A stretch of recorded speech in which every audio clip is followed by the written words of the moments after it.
Hey guys, this is J-Boy from the J-Boy Show. If you haven't heard about Anchor, it's a free way to make podcasts. It's unbelievable. It's how I started. Number one, like I said, it's free. Number two, it gives you creative tools to be able to add to your podcast, whether it be background music and all type of stuff. Three, they can get it on Spotify, Apple. You can get paid with sponsorships just by using ads, very similar to this one. So, download the free Anchor app, guys. It's unbelievable. You'll love it. And at the end of the day, it can get you started. All right. See you soon. What's up again, guys? It's J-Boy from the J-Boy Show. Just wanted to welcome you in to a brand new episode this week. Obviously, going to try and drop one every week.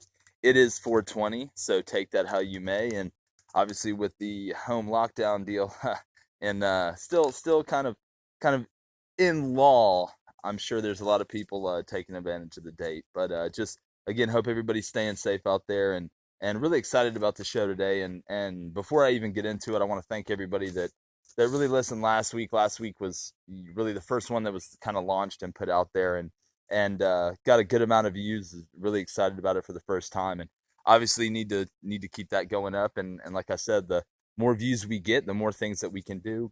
We are going to have guests on, and the big thing is I just don't want to sell out the whole way. You know what I'm saying? I'm going to try and keep it, not underground necessarily, but just, normal as normal person talking to normal people. So, at the end of the day, you guys listening makes this thing happen, and I really appreciate it. But kind of a rundown that we're going to get today. And again, it is kind of going to be a longer podcast. So strap in, or as Avery Johnson in Alabama would say, buckle up, even though that car crashed a long time ago. But just want to open up talking a little bit about Jalen Green and the G League, and really the G League in general when it comes to how it's obviously going to affect the NCAA and college basketball recruiting in general. And really kind of understanding how different sports are affected by the younger athlete being able to, kind of overt amateurism, or be able to jump that hurdle into the professional realm. And then want to kind of talk about who Auburn has left in recruiting in basketball. Still a few big targets out there. Greg Brown this week. There's a lot of rumbling about, Jonathan Kuminga. You got Dylan Cardwell, guys like that. And then I want to actually transition to a little bit of football. I want to talk. I'm actually going to do a position breakdown individually. So every podcast will be a new position. Obviously going to start with quarterback this episode, and with Bo Nix and Court Sandberg, and again, some guys that can learn behind him. I think it has a chance to be a really special year at that position for Auburn. Then I want to talk about who I think is going to be the biggest surprise in the SEC next year, and I think it is going to surprise you who I pick. It's not a sexy pick right now. And then really kind of want to broaden it back out to the whole reopening of the economy, and us getting sports back, and really kind of what sports means, to us as a people, because it obviously is a way of life. So again, excited for you guys to be tuning into the new episode, and I hope you like it.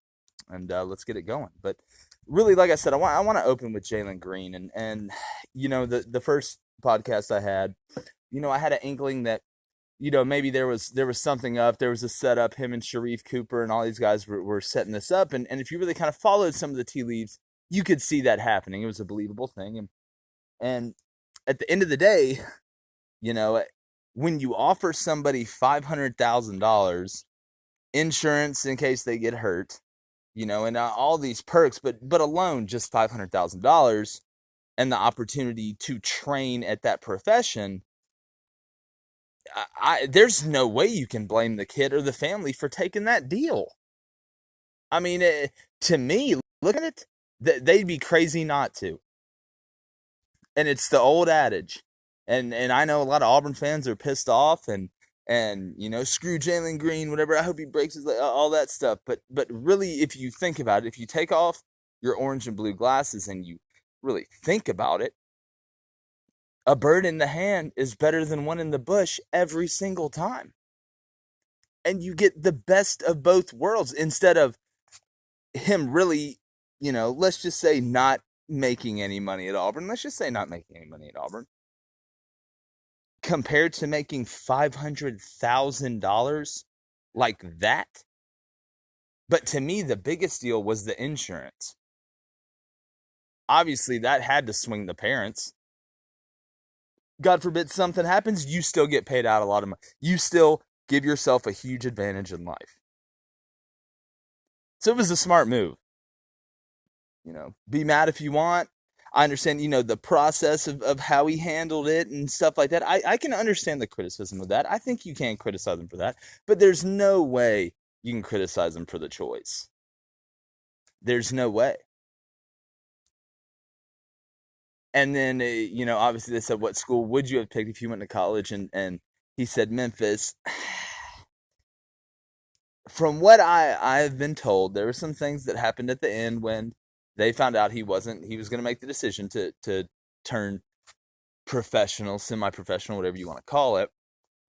That some things happen, and I've seen that happen 1,000 times. That's, because a lot of times in recruiting, and a lot of people don't realize this, a lot of the players that are already on the team, if you've been recruiting a guy and he's came up on visits and all this stuff, they really kind of become close too.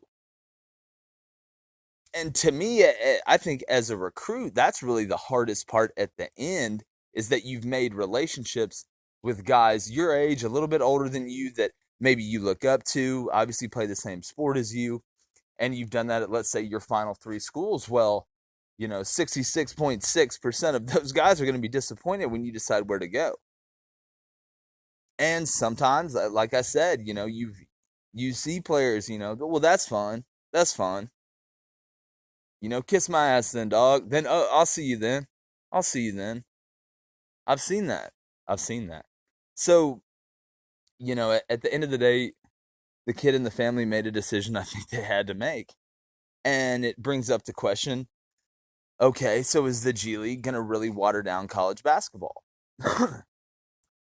Well, if they're offering, and I know that they can't offer every kid $500,000. I know they can't give every kid that deal, and that's understandable. But if they're taking, I got actually into an argument, not really an argument, it's kind of a back and forth with a poster that I like on The Bunker. If you don't know what The Bunker is, it's auburnsports.com. I try and throw a plug in here for them every time because they do a really good job. But I got kind of into a back and forth with a guy that's, well, they'll take the top 10 to 15, and that'll be, it is what it is. Remember LeBron and Kevin Garnett and all that stuff. My thing is that, number one, there is no way that there are 10 to 15 players that are NBA ready right off the jump out of high school. Not 10 to 15. I would say maybe 3. And I'm talking about in the United States. Maybe 3. So, it's not like there's 4 LeBrons in a class and 3 Kevin Garnetts. That's not how it works. What I don't understand is, okay, I know you're trying to create, an advantage. It really gives advantages to the kids because they're making money, and that's not a bad thing. But so now the NCAA, you say, okay, well, NCAA has to, pay the players. Okay.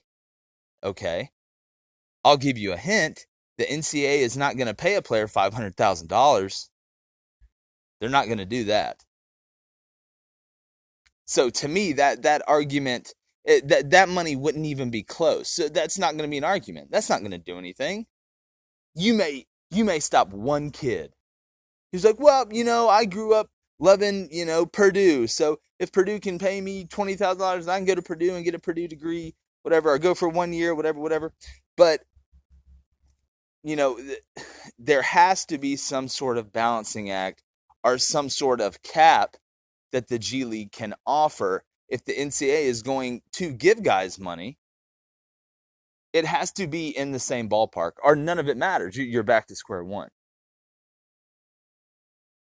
And I know there's been 35 different proposals on how to do it.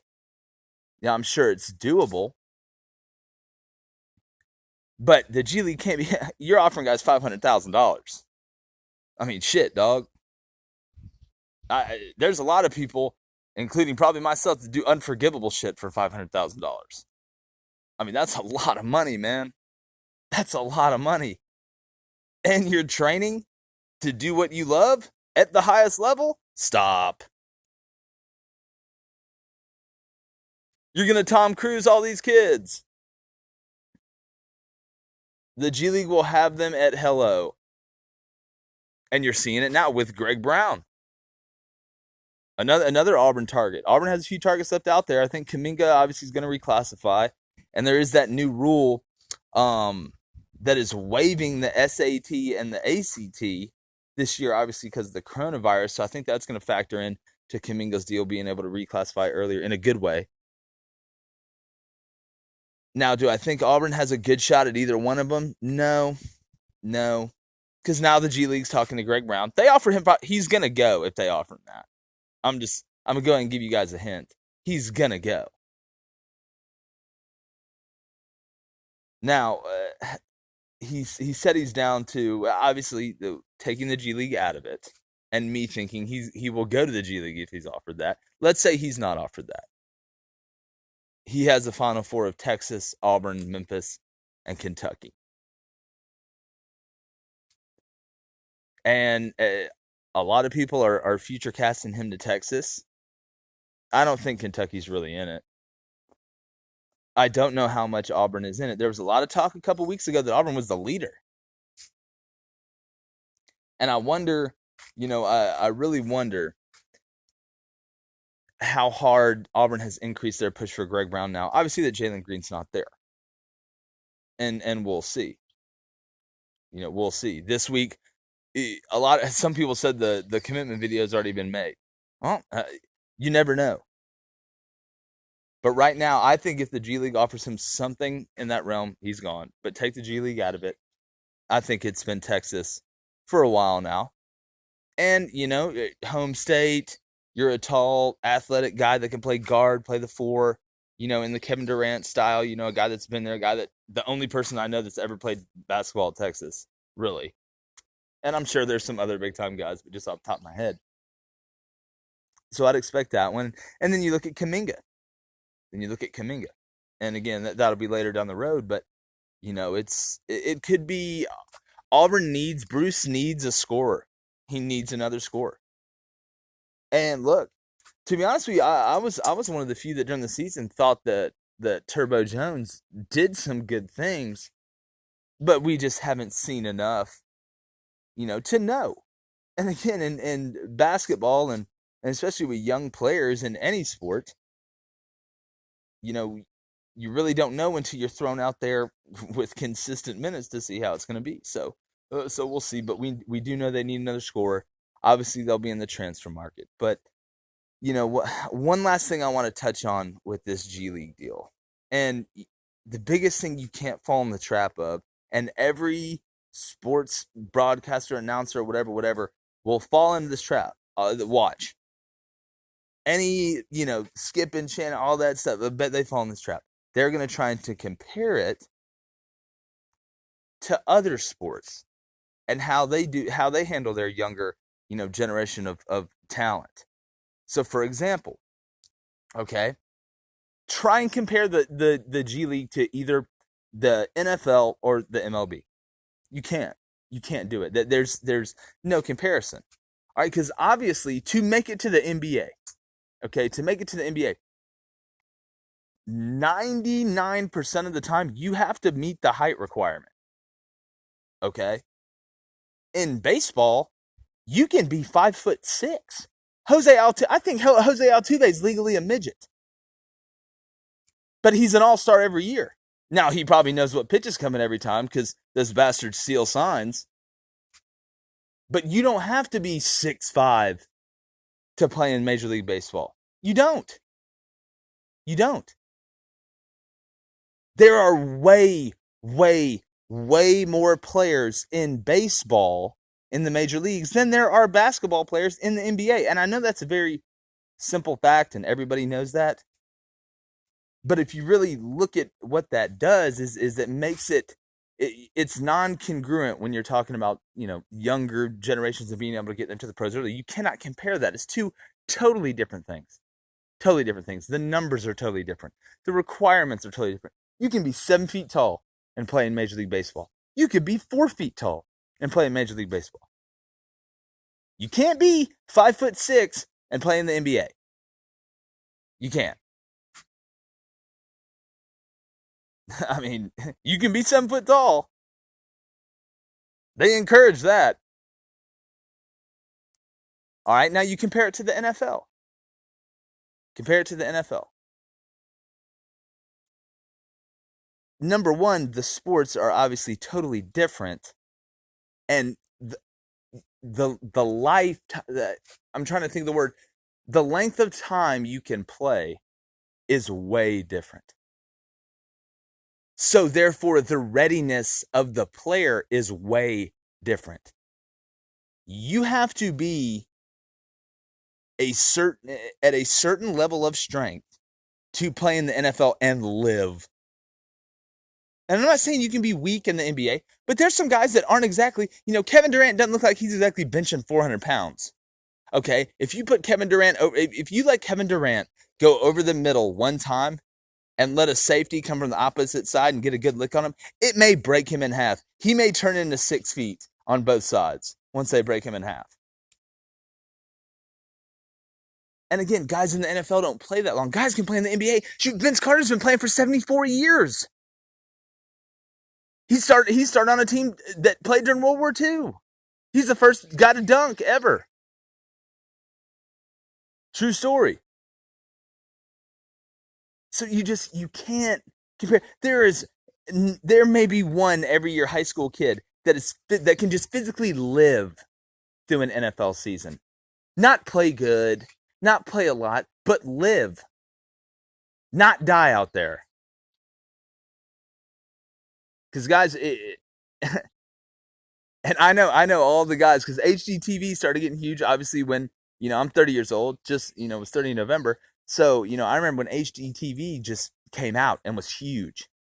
And everybody had it. And I'll never forget watching the first NFL game on HDTV with surround sound. And you guys that have been to NFL games know what I'm talking about. You've seen it. Because sometimes TV doesn't do it justice, because you can't see everything. Obviously, a lot of times it's not super close. It is horrifying, the level of speed and size that is all moving at the same time in that league.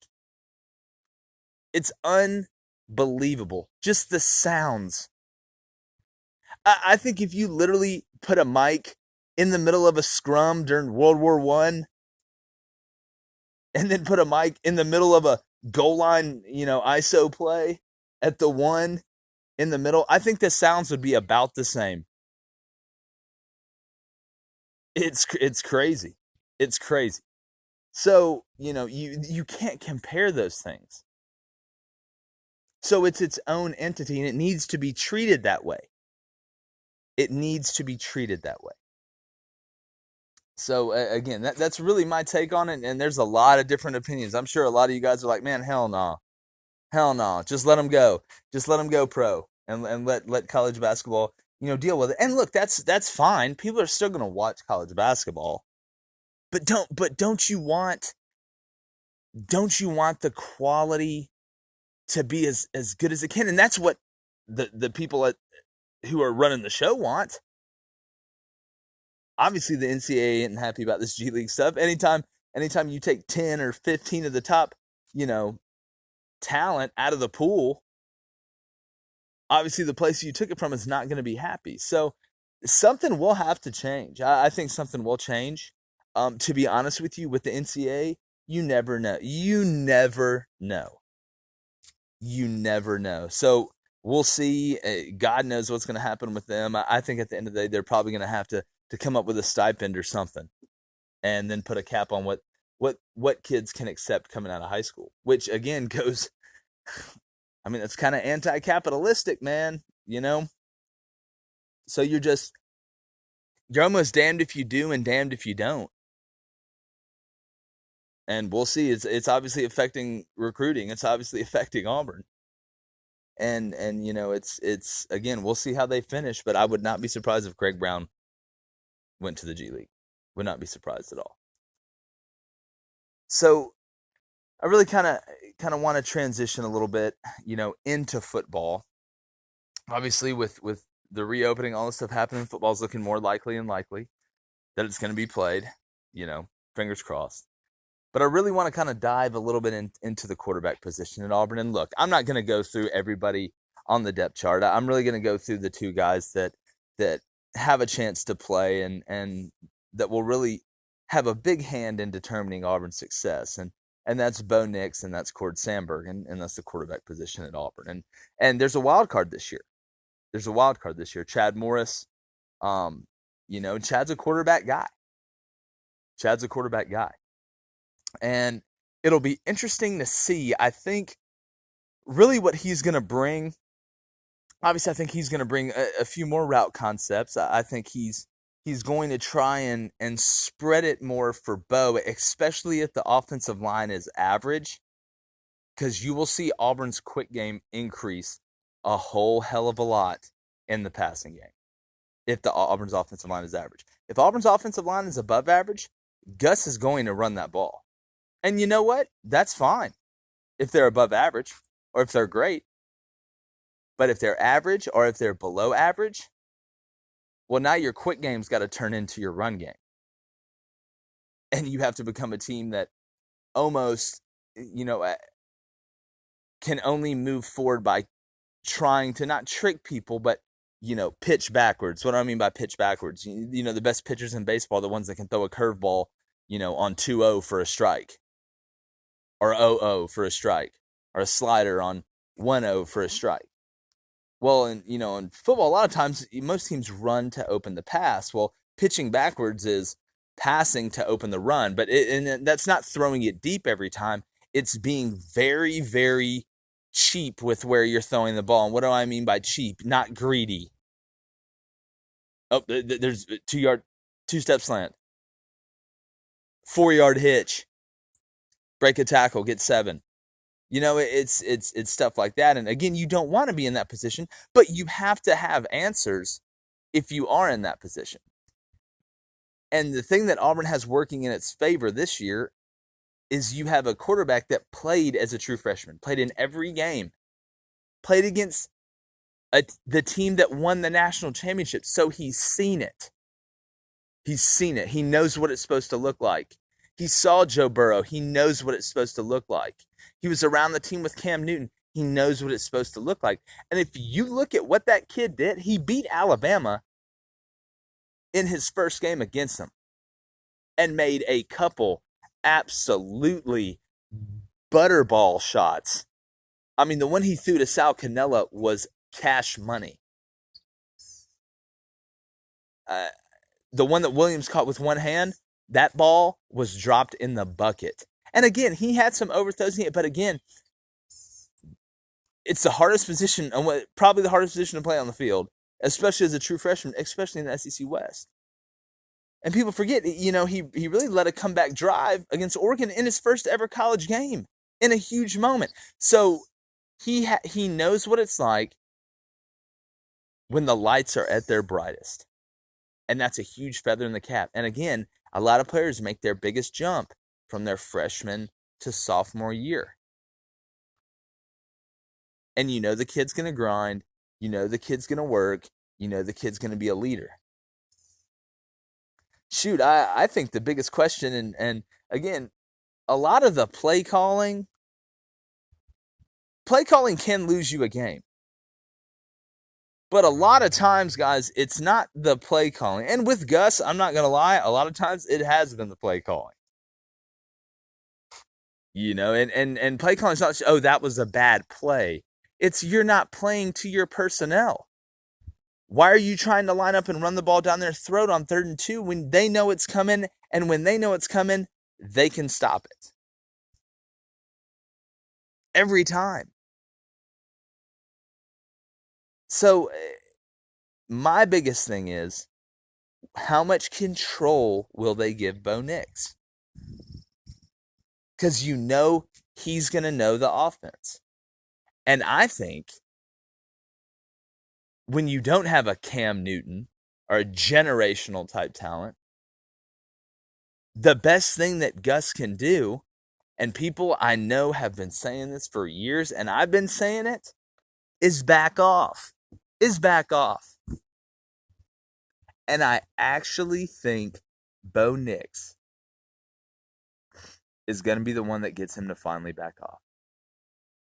I know that sounds like a shock to everybody. What do I mean by back off? Well, I think he's going to give Bo Nix the ability to check at the line. I think he may even give Bo Nix the ability. He may go in. The play call may contain 2 plays. It may contain 2 plays. And if it does, I think Auburn is going to be in a better position than if it was just absolutely Gus hammering the play. Here it is. We got to run it. We got to run it. Now, another dynamic is how is Chad Morris going to affect the play calling? I don't think Chad Morris is going to call plays. He'll suggest plays. Every coach does. If you don't think that the Auburn coaches are on the headset on offense suggesting plays, you're wrong. You're wrong. It's not just Gus talking, everybody saying, yes, good play call, good play call. There are coaches suggesting other plays. Now, the amount that Gus listens to that, I don't know. I can't tell you that. I'm not on the headset. I don't think it's a lot. To be frank with you, I don't think it's a lot. And I think that's an area where I don't know if it's going to create a rift between Morris and Malzahn. And I always go back to, you got to understand, these guys are cut from the same cloth. These guys are actual friends. They are actual friends. So I think, obviously, Chad really knows Gus. Really knows Gus. Obviously, that's going to be an advantage. But when those bullets start flying in those games, guys, it's just about winning. I mean, it ain't about friends at all. At all. And some coaches, I'm telling you, and I've seen it firsthand, you really have 2 different type of head coaches. One type of head coach, they panic during the game. Good, bad, indifferent, timeout, they just panic. They freak out over everything. Over everything. It's just an emotional roller coaster the whole game. I mean, guys are about to get in fights, and then they love each other, and then it's just it's crazy. And they just panic the whole game. The whole game. And then you have the other type of head coach, which is the composed head coach. He's trying to out-compose the other team. And the craziest thing about it is, I've seen both ways work. I've seen both ways work. And it's just, those are really the 2 different type coaches. And I think Gus tries to stay composed, but I think he's got a lot of panicker in him. And sometimes that's not bad. Sometimes it works. Typically, the panickers are the best motivators in game.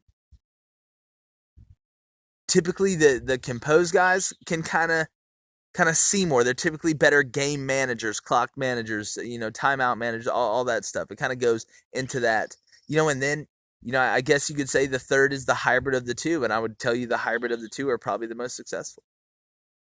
They're probably the most successful. And I think that goes in the NFL. I think that goes in college football. Shit, I think it goes in high school football. And I say all that because that affects the quarterback. We're talking about the quarterback. That directly affects the quarterback. The guy that touches the ball every single play. And Auburn is going to have a guy back there that, number 1, knows where the ball needs to go. Number 2, is going to be stronger, which means when he scrambles, he's not going to slip as much, which he was a good runner last year. I thought there was a few times where he needed to get the first down, and that either he didn't know where it was, or he was, trying to save himself a little bit, which that's fine, but get the first down. And that's an area where he'll grow. But what I saw was, because I don't think the offensive line was very good last year. I don't think they're very good. And I thought there were games where the coaching staff knew the offensive line wasn't that good and handcuffed the play calling. And you do nothing. You don't want the kid to throw 5 interceptions, but you got to give him a chance to score points. I mean, in basketball, you don't just drive every time. Sometimes you got to pull up and shoot the 3, man, with a hand in your face and make it. So I'll be interested to see if they take the reins off of him a little bit. And then you have a backup in Cord Sandberg that I think is very capable. I think he's very capable. I think he's a great backup to have. And, it was sad seeing Joey Gatewood leave. But people, I'm going to go ahead and tell you, Joey Gatewood was never Cam Newton, okay? He looked like him body type-wise. And I can see why Auburn signed him. And I would love to see him at tight end. But the kid don't want to play tight end. I just don't think he throws the ball very well. I don't think he's a true quarterback. Say what you want about Cam, but Cam could put the ball on the money and get it there in a hurry. And Cam conducted himself like a quarterback. He wanted to throw the ball. And I don't think Gatewood was I don't think the projection of him as a starter looked nearly as clean as it did with Bo Nix. And I think Auburn was 100% right on that one. I think Joey Gatewood was 100% right on that one if he wants to play quarterback. And he does. So Cord Sandberg, he's a guy, he's a lefty. He's an older guy, played professional baseball, which obviously life experience translates to on the field. It does in a lot of ways.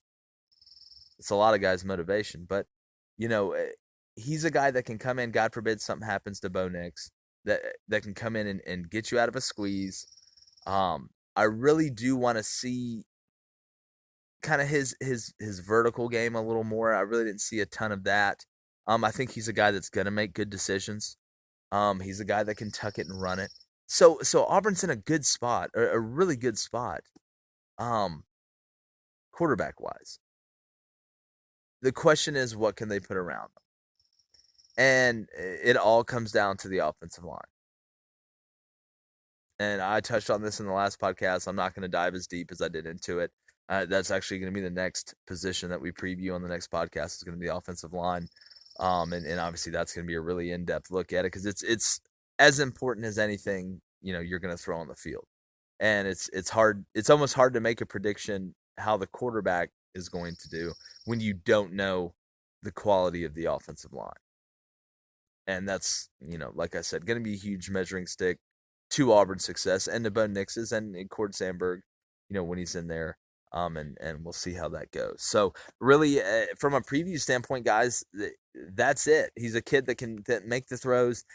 He's a kid that can win a championship for Auburn, and I think that's going to be something that is going to be tested early and often. And I think Auburn's going to put the ball in the air a little bit more and a little bit more on first down. So really moving on, I kind of hinted earlier, when we got started, who's going to be my surprise pick in the SEC. And I know it's early.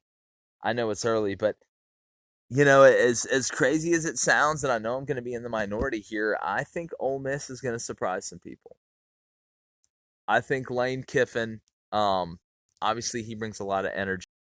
Ole Miss is a place that, Hugh Freeze had him ranked number 1.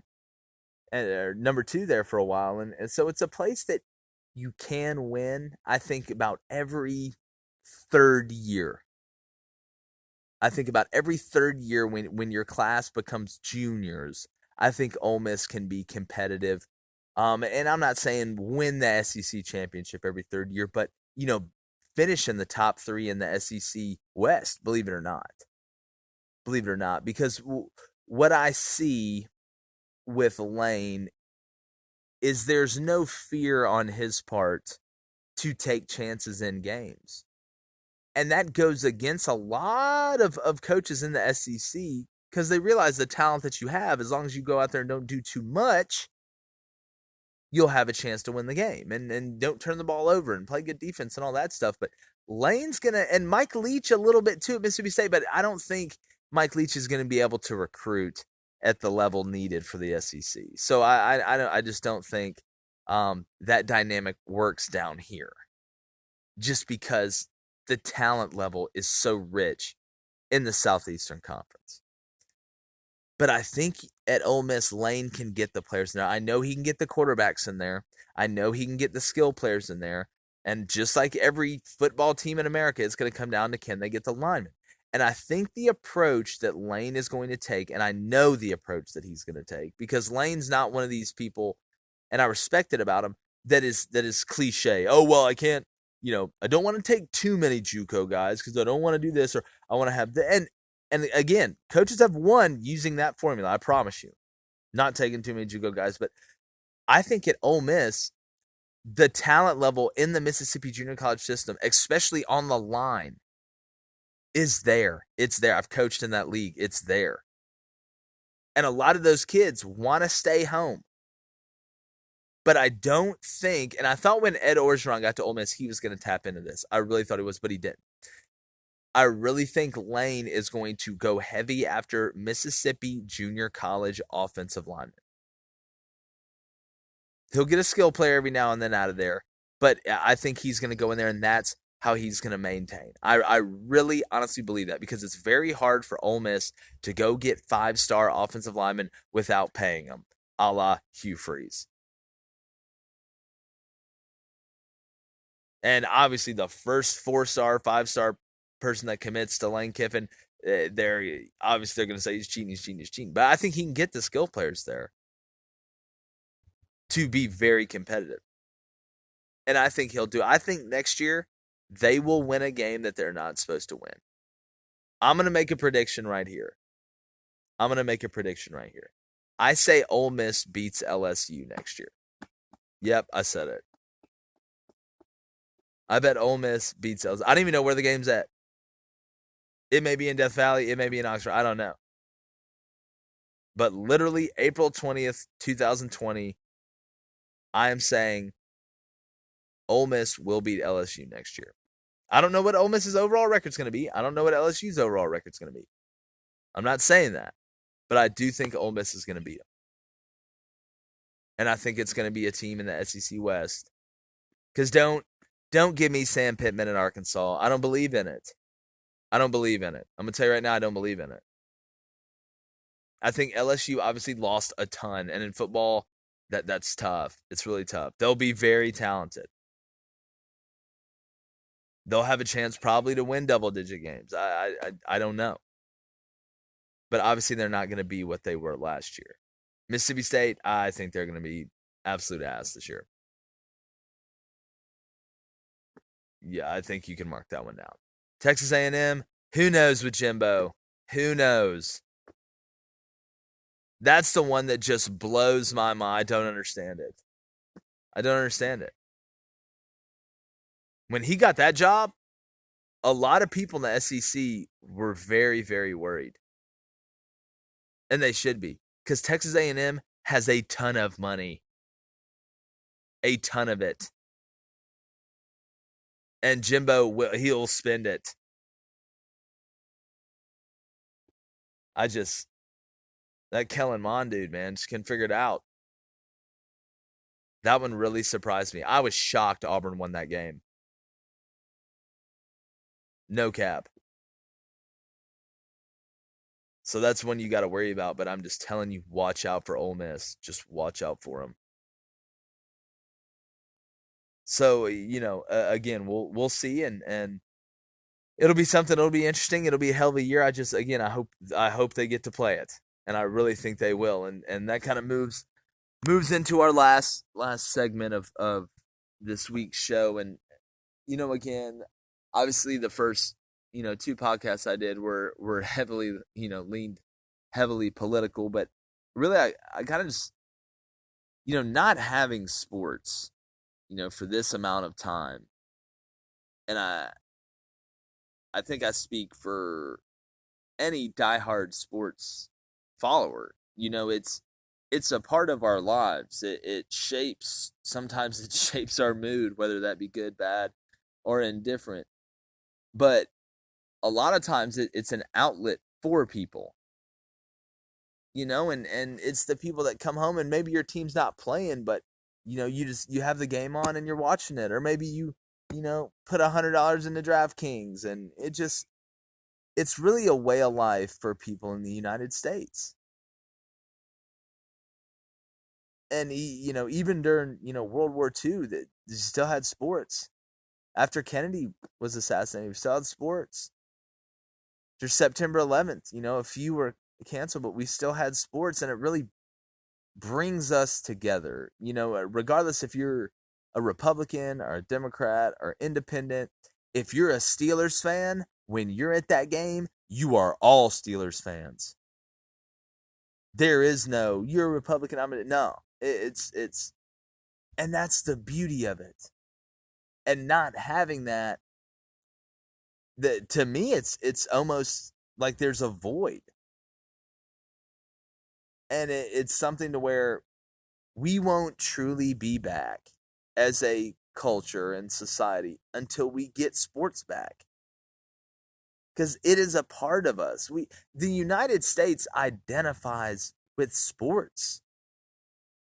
We judge cities based on the success of their sports teams in a lot of cases. For some people, it's all they have. So, not having it, to me, is it's devastating. And we're going to get it back. And it's going to be beautiful when we get it back.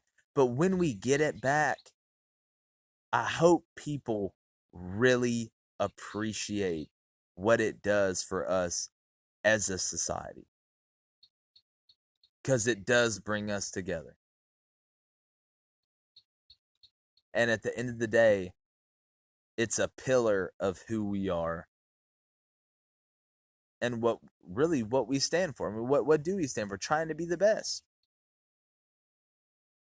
Trying to be the best. And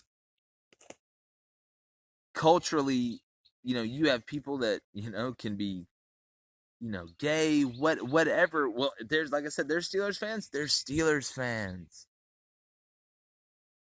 He may be a son of a bitch, but that's my son of a bitch. And again, it's a beautiful thing. It's a beautiful thing. And looking at reopening, yeah, we have to reopen, people. We have to. We got to do it smart. Yes. Yes. And letting the governors do it is smart. It is. They're the people closest to it. It's impossible to be 50 places at once. Why not let the person that knows every back road, that knows the people, knows what the hospitals can handle? It's the right move, and we have to do it. And it has been shitty. It's been terrible, man. Over 40,000 people have died. But what blows my mind is, okay, we have outrage over people dying about this because it's brand new, because it's new, and it's affecting everybody. But look at how many people die from the flu every year. About 40,000, right? When it's 61,000 year before? That's crazy. Stroke? I mean, if and I think the reaction was right to shut everything down because this thing is new. You can't play with viruses. Like, viruses aren't, it's not like, okay, well, we know this is going to be this and then that's going to be that. You don't know. Just like they thought it was going to be way worse than what it actually was. Okay, well, I'd rather be on that side of the coin than the other one. We didn't think it was this bad. And then you look and it looks like Italy. So at the end of the day, we made the right moves, but we have to keep making the right moves. And you have to get the engine back going. But we got to get back to society. Like, we have to get back to being us. It's almost like we jumped in a time machine and traveled to another dimension or another way of life. And it sucks. And you do have to do it smart. you have to look at the numbers. That's what you have to look at the numbers and adjust accordingly. And that's what they're doing. That's what they're doing. And that's the here and now. That's what has to be taken on now. And then later, obviously, with all this stuff, and it's amazing if you go back and look at it. And I'm not the type of guy to say I told you so. I promise you I'm not. But if you go back and you look at the date of my first podcast, Intro to My Peeps, I talk about how this virus, in my opinion, accidentally got, escaped from the Wuhan biolab in Wuhan. And I'm sure people heard that were like, this conspiracy. It came from a bat. But yes, it came from a bat. It came from a bat. You're 100% right. But like I said, the type bat that it came from was literally being experimented on with coronavirus, okay? And this is known, these are facts, at that lab. And they're saying now they think that it was a worker there that got it because apparently their safety habits are terrible. And it was reported on a year before. Cables were sent saying, hey, these guys just basically aren't being safe. They're doing crazy shit with these pathogens.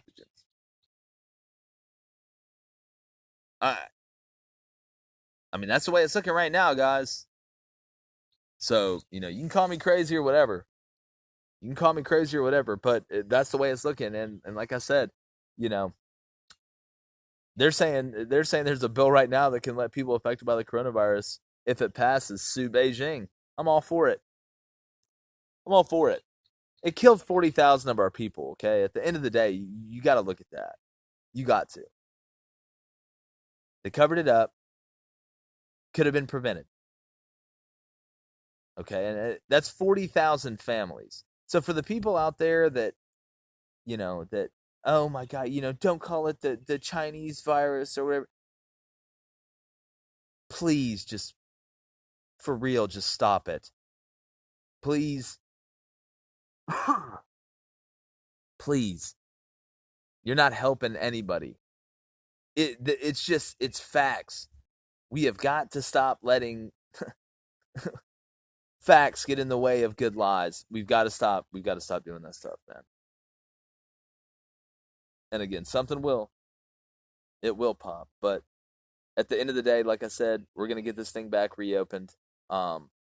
Maybe one silver lining is that I did come up with this idea to start this podcast. And like I said, man, I hope you guys are liking it. And again, hit me on Twitter. Throw some questions my way at the J-Boy Show. All right, you can find me on Spotify, the J-Boy Show, Apple Podcasts, all that stuff. But again, the more you guys can interact and the more, views we get and the more popular it gets, the more things we can do. And I really want to do this thing right. And I want to keep the focus on the SEC. And at the end, like I said, we'll have current events and all that stuff and more of super opinion style things. But, I want it to be a podcast where, you're actually getting, a perspective that's not in orange and blue glasses, but also hovers around, Auburn and what's going on in the SEC in general. And obviously the closer we get towards sports, the more in depth that we'll go. But again, the more you guys interact, I'd really appreciate it. It's already doing really well. And again, like I said, the better we do, the more we can do. So again, thanks for tuning in today. Remember, hit me up on Twitter at the J-Boy Show. And I'll see you guys next time. J-Boy out.